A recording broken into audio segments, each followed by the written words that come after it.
Tzedek Congregation in Toronto, Ontario, Canada. And we are thrilled to be able to welcome Allan Phillips with us this afternoon for our conversation. In some ways, this conversation is a little bit late. We should have had it in Elul prior to Rosh Hashanah, because the world is abuzz about the conversation that we're going to have today. Allan is a beekeeper, part of a group, a network of Jewish beekeepers, and we're going to learn a little bit about bees, not the birds and the bees. That's for your parents and others. But we're going to learn about bees, and as you can see, Allan is fully decked out in his protective gear for working with bees. So, Allan, why don't we just start with tell us a little bit about you and your background and how you got into beekeeping. Okay, I will mention that Cheshvan is the only month that doesn't have a celebration, so why not talk about bees and honey in the month of Cheshvan? It's probably a good idea to delay it. How do I get involved in bees? We have a garden, literally, we have a garden in front of the house that was full of bees because of all the flowers there. We don't have any grass. And there were lots and lots of bees. And I was fascinated that people would walk by on the sidewalk, people who would normally be afraid of bees. And there were hundreds and hundreds of bees right beside them within less than a foot. And they hadn't noticed. And I became fascinated about the physiology and the workings of the bee colony. It turns out that those bees actually were from the Casa Loma hives, which aren't there anymore. But so I took a course and I stuck around with the group, which is called the Toronto Bee Collective. And we've been tending to bees ever since. So with the Toronto Bee Collective, we look after hives at the Science Centre, the Royal York Hotel on the 14th floor, Downsview Park, Black Creek, and we used to do Toronto Botanical Gardens, but they've moved on their own. And we also look after bees at 2 community housing projects in order to give them something to do. And I also have my hives for the last 4 years out in Burlington, in the middle of a huge foraging area. There's not much around, and the bees thrive there. So I remember when I lived in Minneapolis. I lived in St. Louis Park, Minnesota, when I went to college, and I was renting an apartment in somebody's house, and they had a garden too. No grass, but just a garden. And I used to say it was a bee condominium because of all the bees that were going there. So it's interesting that you say look after the hives in these places. One would imagine that bees, as being a creature of nature, would figure out how to look after themselves. So, what does it mean that that you and the other members of the Toronto Bee Collective are looking after these hives? So bees are essential to pollination. About 70% of the stuff that we eat, particularly fruits and vegetables, are dependent on pollination. And honeybees are particularly effective in pollination. There are about 20,000 different varieties of bees around the world, but honeybees are by far the most effective in terms of pollination. So we look after the bees and the bees look after us is the best way to describe it. So they will exist on their own. Since we've been isolating in Muskoka, I've noticed there are actually wild honeybee colonies up there that have probably escaped from somebody who was tending them. But bees were imported from Europe. They actually aren't native to North America. I'm not sure people know that. What we do is we look after the bees to make sure that they're well fed, that they're well housed, that they're safe from predators, that they're safe from harmful chemicals. And in return, they keep producing honey and propolis and pollen. We share that with them. It's our reward for helping to take care of them and their contribution to us for taking care of them as well. So bees were imported by from Europe. Does that mean that, like, was that an intentional import, or did they come across with ships? And No, it was intentional because Was the intentional. European honeybees, there's lots of different varieties of European honeybees. They're much more effective at pollination than the native North American bees. And so that's why they were brought over in order to help with agriculture. And in So fact, most beekeepers make their money on pollination. There's no money in honey. there's no money in honey. um, so wow. So if bees were brought over to help with pollination, does that mean that pollination was not happen? I mean, it was not happening in North America, or it was happening But in different ways. it was happening, but it wasn't happening on broad scale agriculture the way that we do it now. Uh-huh. In order to promote wide scale agriculture, you really need bee pollination. In China, for example, where they've killed off most of the bees because of the smog and pollution, they actually have to do it by hand. People climb up into trees with little toothpicks and pollinate it's very inefficient to be able to do it that way. And things like bumblebees, and there's lots of flies and lots of other creatures, bugs, that do pollination as well, but bees by far are the most prolific and proficient in bees. In an average beehive, our original beehive actually out in Burlington came from a wild hive up in Woodbridge, but the average beehive has 50,000 bees. Standard bumblebee colony may get up to 100, but generally it's around 20 bees. So just in terms of just the size of the colony, they're much more large scale and much more efficient in doing a job. And we tend to send bees to Quebec for blueberries, and in the U.S. there's actually a circuit in the U.S. They start in Florida, and as the seasons change, they move up the coast to the almond groves in California, which are like 99% dependent on honeybee pollination. And then as it warms up further north, they keep moving up the coast into Washington State, for example, for apples and pears and eventually cherries.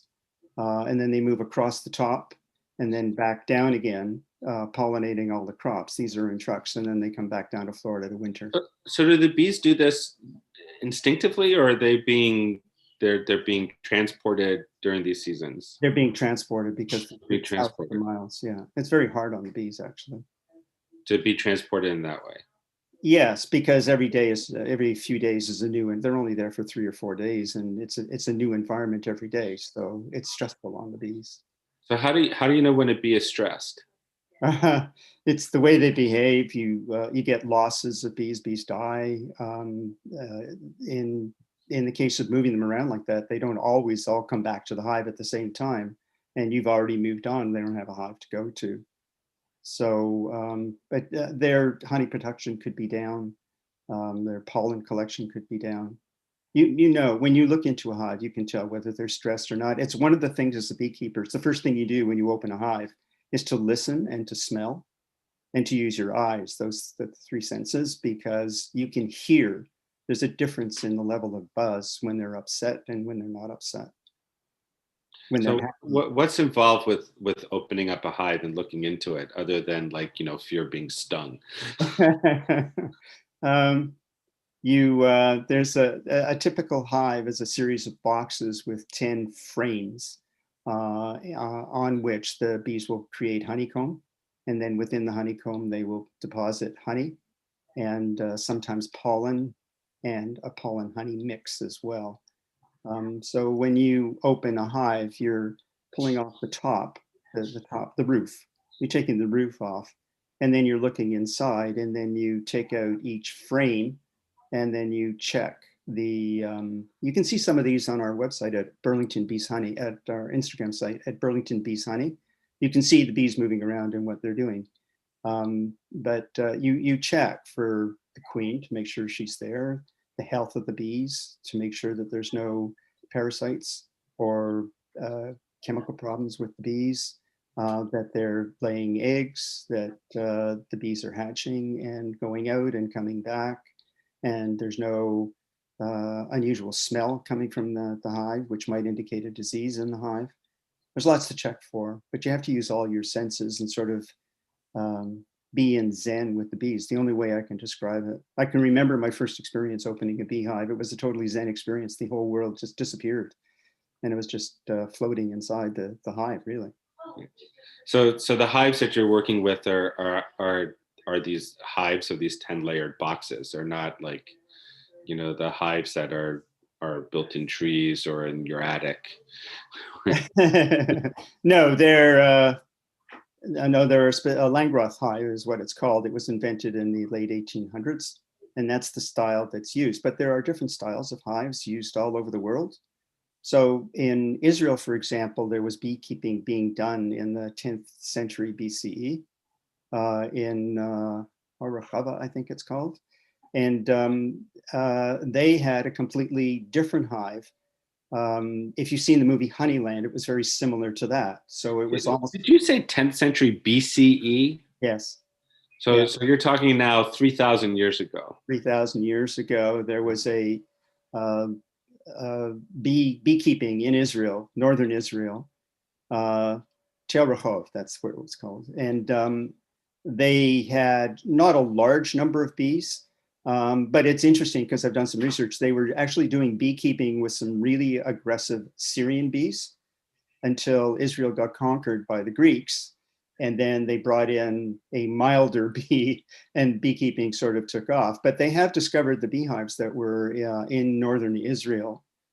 So they were familiar with beekeeping. And when they were in Egypt, there was beekeeping going on. There's honey that's 5,000 years old in the Egyptian tombs, which actually you can still eat today if you chose to. It's the only food that never deteriorates if kept properly. So there was beekeeping going on. So their style of hive, and as I said, if you've seen Honeyland, you'll see how the movie Honeyland, you can see how that works. It's sort of like a concrete mound, I guess is the way, and the bees come in the front door, and then there's a back door that the beekeeper uses, and the beekeeper will take off the back door when they want to enter the hive, and then reach in and either grab the honey or treat the bees or do what they have to do. So in the 10th century, were people um, uh, tending to these hives for the same agricultural reasons, for the same knowledge that was going on, or just for the honey? Mostly for honey. Mostly for honey. Although I thought that I'd learned once that like, sorry. I had learned once that that like Eretz Avat Chalav Udvash, that the notion that Israel's a land flowing with milk and honey, that the honey was not bee honey when it was referring to the Bible, that it was dibus, it was date honey. But if bees go back that long, I mean, it would seem to me that maybe that's not correct, that maybe it was actually bee honey. So when they say Eretz Zavat Chalav Udvash, the chalav was probably camel milk or goat milk. Yeah. And the dvash was boiled down date or fig syrup. So it probably wasn't honey, but honey's mentioned 67 times in the Torah, and if in the Tanakh rather. And if you go through those mentions, some of them, like Shir HaShirim, is honey, not date or fig syrup. So there's lots of mentions about, I think about 10 out of the 67 are actually referring to honey rather than date or fig syrup. So dvash in Arabic is dibus, which is that date syrup. Right. Okay, so that's interesting. I learned something new. I'm learning a lot new, but that but that changes what I had learned previously about honey. Wow. So one of the things that that you see in horror pictures, and also it's been reported in the press about like these killer bees, right, that are coming from Africa, I think it is, or certainly they're coming from some other place. Tell us about that, and how seriously should we be concerned about it? Killer bees. Oh, the story of killer bees were from South America, and with climate change, they worked their way up the continent, the North American continent, but they seem to have stopped in the Midwest. And as they commingled with the North American bees, the aggressiveness, a lot of the aggressiveness seems to have been bred out of it. So the aggressive killer bee. I've had killer bee honey, by the way. It's terrible, but because you're either an aggressive bee or you're a honey producing bee. And so, like when we raise bees, we're not dealing with just one North American variety. We're dealing. You can have Italian bees or French bees or Russian bees, and they're almost like the characteristics of their nation, right? So the Russian bee is very aggressive, right, but really hard to take care of. Really hard to take care of. I remember we had a hive like that at the Toronto Botanical Garden. Nobody would go near that hive. I did, but nobody would go near that hive. They were so aggressive, even with your suit and the smoke and everything else. Whereas the Italian bees and the French bees are like, yeah, whatever, right? But they don't Stuff collect for very, wine, a little bit of cheese. they don't collect very much honey, so it's like a trade-off. So And does that mean that the Canadian bees start by saying they're sorry? yeah. So the other sort of bee, so the murder wasp is the thing that is currently, murder hornet, I think they call it, is currently in the news. Out on it, it's been found out on the west coast, in northern Seattle and into Vancouver, and they've actually been tagging them and tracking them back to the hives. And this 2 weeks ago, I think they were actually burning out the hives, in order, because once they get into a hive, they can destroy a hive in 20 minutes. They just eat the heads off all the bees in the hive. So they are a threat, but there's always a threat to bees, whether it's varroa mites or So chemicals. the killer bees are a threat to bees more than they are to humans. Then is that what you're saying? They can be a threat to human because they're very aggressive. Hmm. The murder hornets are a threat to humans and to bees. They're very aggressive. Yeah. How many times have you been stung? uh, Probably about half a dozen times a year. Yeah. Half a dozen times a year. Yeah. It doesn't seem like so much for someone who's a beekeeper. Oh no. Not a lot. No, in our own yard we tend to wear uh, gloves and so on because it's an outreach thing. I want to be very protective of the people that are working with us and helping Mhm. out and learning. With the Toronto Bee Collective, we work without gloves and often without masks. The bees are bred to be gentler anyway, but yeah, I mean, the bees are like any animal. They know whether you're relaxed or whether you're not relaxed, whether you're safe or whether you're not safe. So generally speaking, you're not going to get stung unless you inadvertently step on one or grab one when you're pulling the frame out or so on. The bees are not interested in you. They're interested in pollen and honey. And that's why, for example, in the front yard, when I first started, they were not interested in people passing by on the street. They were interested in gathering nectar and pollen. The bees, wasps have a better PR agent, really. Bees are, I got stung by a bee is what people tell me. And it's like, there's a 70% chance you weren't, that you were stung You by were a stung by a wasp, yes. right? How do you tell the difference? Um, well, I mean, in terms of looks, bees are kind of squatter and fuzzy. But the easiest way to tell is if there's a stinger left wherever you were stung, it was a bee. If there's no stinger, it was a wasp or some other animal. The bees and cicada wasps are the only ones that have a serrated stinger that stays in your skin. Well, when you teach and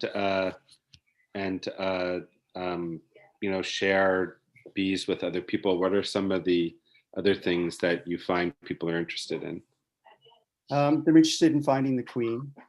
They're interested in what's going on the frames because there's different kinds of food parts on the frames, and they're interested in watching the behavior of the bees. Um, there's a really good chance when you open up a hive that you'll see baby bees being born. Because when you think about it, the queen is laying about 1,500 eggs a day. And so in about 3 weeks into the season, there are about 1,500 babies being born every day. And so when you open the hive, there's a really good chance that you're going to see babies being born. So they're fascinated with that as they sort of eat their way out of their home, out of their capped cell.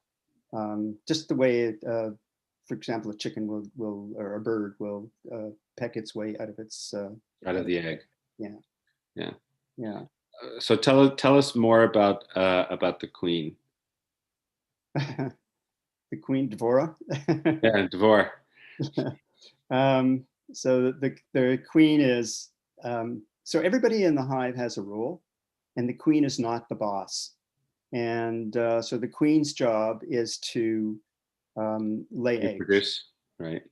To lay eggs. That's it. That's her only job. And in fact, if she stops laying eggs, the hive will create a new queen to replace her. So a queen is usually good for a queen can last for about 5 years, whereas a normal bee will last about 2 to 3 months. Would live 2 to 3 months. There's different reasons for that, but if after about the second year, the queen becomes less productive.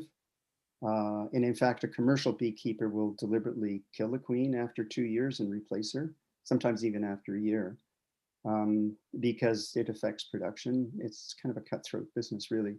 But that's the role of the queen, to lay eggs. Most of the hive is female, like 90% really is female, and they go through different jobs. So first 21 days they take to go from egg to larva to being born. The next 21 days they graduate. Their first job is to clean their cell, right? Clean your room, right? When you're born. So that's the first thing you do. And then you gradually move on to receiving the nectar from the other bees and putting it into the cells for storage, or receiving the pollen, or building the honeycomb, and so on. And then after that 3 week period, the next 3 weeks are spent foraging, where the bees actually leave. In between, they might become guard bees, where they guard the front of the hive from predators. But other than that, they spend the next 3 weeks foraging. And they'll do about maybe 100 miles a day, 50 to 100 miles a day, going back and forth and back and forth. So a pound of honey takes about 4.5 million flowers and about 550 bees to produce it. A bee in her entire lifetime will produce 1/12 of a teaspoon of honey. It's an incredibly laborious job. So that's the job of the female. And the job of the males is to impregnate the queen. That's it. And in the fall, the males are just a drain on the hive, because all they do is eat and they don't have any other function. So they get kicked out of the hive. So if you go around the hive in the fall, you'll see a lot of dead drones that have been kicked out of the hive, and they have no way of surviving. And most female bees, at the end of their foraging period, they die because their wings wear out. And they're smart enough not to come back to the hive once they have trouble making it. So Why is that smart enough not to come back to the hive? What happens if they come back to the hive? if they come back to the hive, it becomes a burden on the hive. So they either have to drag the body out, or sometimes they'll entomb the body in In the hive rubber. itself. Yeah. Yeah. Wow. Um, who are the most common predators for bees that the guards have to defend against? In the fall, it's wasps. The wasps it's the end of the wasp life cycle, and they're disturbed, so they come in and try and get honey or jam if you're having a picnic or whatever it is you're eating. That's why you see them in the fall. But it depends where your hive is located. It could be skunks, bears, mice, the common ones that you would see. Skunks. They eat honey. Is that what it is? Oh yeah, they'll go in. They're not bothered by the stings. Badgers. We had badgers living beside our hives in the Toronto Botanical Garden. Actually, they seem to coexist. I'm never sure how that worked. Hmm. In a lot of the dystopian futures that I've read, post-apocalyptic nuclear war and so forth, there's this notion that that civilization will be reborn through bees or or ants because of the way in which they operate the hives in the colony. Um, how what do beekeepers think of those kinds of stories? I'm not sure that's true, but the most interesting thing about a lot of those dystopian novels is that the structure of an ant colony or a bee colony or even a wasp colony or a termite colony is very much the same. It's not the way we operate, having just gone through the US election. They don't really elect leaders per se. They'll make a leader if the leader is not performing, but they all have a job, and the leader is not the boss. The leader is somebody with a function within the whole cohesive group. It's a fascinating thing. If you're really interested, there's a book called Honeybee Democracy, which describes about the societal organization of a beehive and how it's far superior to the one that we have and far more effective. Well, but it seems like bees don't have any kind of free will, right? I mean, it's like it's far more effective because it's functional, but it's functional based on the limitations that I suppose bees would have. I mean, the reason ours are more messy is because we have free will, and that free will sometimes mucks it up. To a certain extent, that's true. Yeah. Yeah. Yeah. There are badass bees. Actually, I've seen the guards prevent bees from entering the hive, either because they're from another hive or just because they don't, you're right, they don't conform to the societal requirements of the hive. So how would that do that? They would go around and sting them, like. Yeah, they will. Yeah, Yeah. They'll block the entrance and then they'll sting them. If the bee persists, they'll sting them. Yeah. they'll sting them. Wow. In the last minutes of our conversation today, what do you want to leave our audience with? Gee, I'm not sure how to answer that. I've never been asked that. I'm not sure how to answer that question. I think bees are a good model of how to get along together. I think honey, if you're not a regular honey user, I would recommend it highly. It's got all kinds of protein and good sugars rather than bad sugars, and antibiotics in it. So there's all kinds of uses of honey. The biggest thing you learn as a beekeeper, because most beekeepers are horticulturists too, so they keep gardens and they're experts in gardens, is the biggest thing you learn as a beekeeper is the balance within society of taking care of the planet. We've been working with Shoresh, for example, and that's their model in terms of, it's almost like tikkun olam, but it's a little bit beyond that. It's just taking care of the world in a larger sense. And taking care of bees makes you realize what that's all about and what the responsibilities are. So in terms of taking care of the bees, you learn how to plant properly, how to respect Mother Nature, really, in terms of what works and what doesn't work, what works for bees, what works for plants, and what works for people. Alan, I think that's a terrific way to end this conversation. The notion that taking care of bees is one of the ways in which you learn about how to take care of the earth in general, which of course is a major issue, and was really the first commandment that was given to human beings, was to tend to the garden. Yeah. And to provide for it. This was a fascinating conversation, and it's and your notion about eating honey is like, I just want to remind people, if they know this and if they didn't know it, to share it with people, is that for the whole month of Tishrei, the month in which we celebrate the fall holidays, there's a tradition of eating honey with your challah instead of salt, and for the first year of marriage, there's a tradition of having honey with your challah as well. So every Friday night, certainly for 1 month, there's this tradition of Jews to eat honey. And my middle daughter, who's with us here in Canada, she's adopted that tradition every Friday night. So there's always honey on our table. And what a great way to have a sweet new year. Thank you, Allan, for sharing your expertise with us. And why don't you tell people again the website that people can go to find out more about the Bee Collective?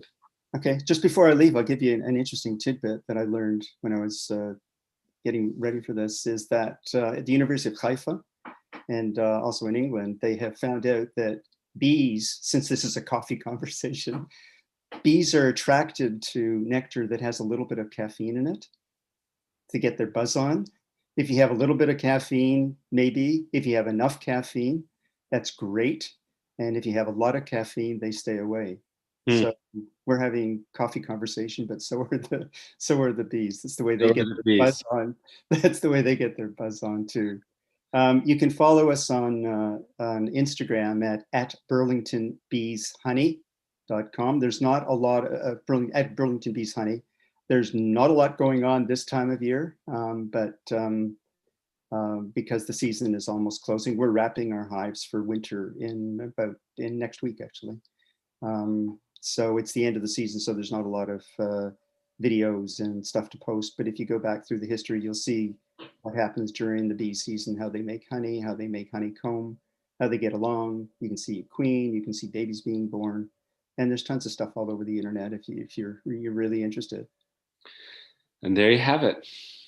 Thank you, Allan. Thank you. Next week, my guest is Dan Held, who's the director of the Bureau for Jewish Education, the Kaczynski Center for Education here in Toronto, as part of the UJA Federation Toronto system. We'll be talking about the impact of COVID on Jewish education in the GTA, but especially in terms of how it impacts congregational schools. So we look forward to having that conversation next week, 12:30. Also, this Wednesday at 7:45 p.m., we hope you'll join us at Betzedek as we welcome Sarah Hurwitz, who's the former chief speech writer for President Obama and Michelle Obama, the former First Lady of the United States. She has a book out about finding Judaism and how what she was looking for spiritually as a young adult was here in our Jewish tradition all along. So we'll be talking to her about how our Jewish tradition can provide guidance for resiliency and coping during COVID, as well as really many of the challenges, if not all the challenges that we face in our life.